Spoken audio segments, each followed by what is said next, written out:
of the entire nation and not just blue states, the people who voted for him. And that's really been a theme that has governed much of his campaign. It's something we've heard quite a lot about in these closing days.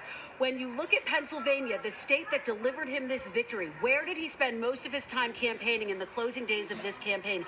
It was Pennsylvania, 14 stops in all, more than any other state. Why? Because he knew that this could be the state that could be make or break for him. And so it was, and so it is. And that is why on the final day of this campaign, he visited Scranton, the place where he was born. He visited Philadelphia to encourage African American voters to turn out in force.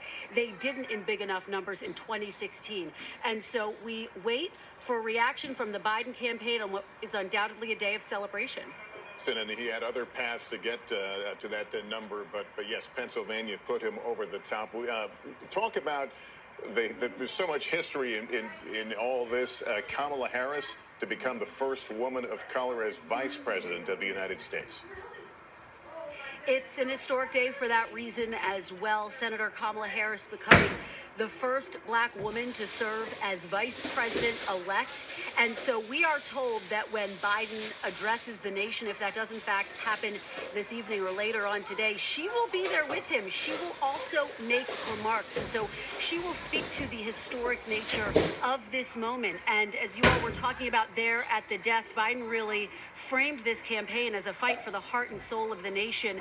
And she certainly was a part of that messaging, that this is a new moment in American history, and they were hoping that would resonate. Let's go to Andrea Mitchell, who, of course, has been covering politics. Andrea, going back to the 80s, there have been female vice presidential candidates. Never has there been a female vice president, and the first person of color to be elected vice president of the United States. And it's so extraordinary when we think that the first woman was on the ticket in 1984, and now to see, and of course having covered Hillary Clinton for decades, as I did, running for president, but to see the first woman vice president and the first person of color, the first woman of color, as Kristen was just saying, it is overwhelming in a way to think of the barriers that have been broken, not only the glass ceiling, but in an era of such a racial reckoning in the United States, to have a person of color in the vice presidency.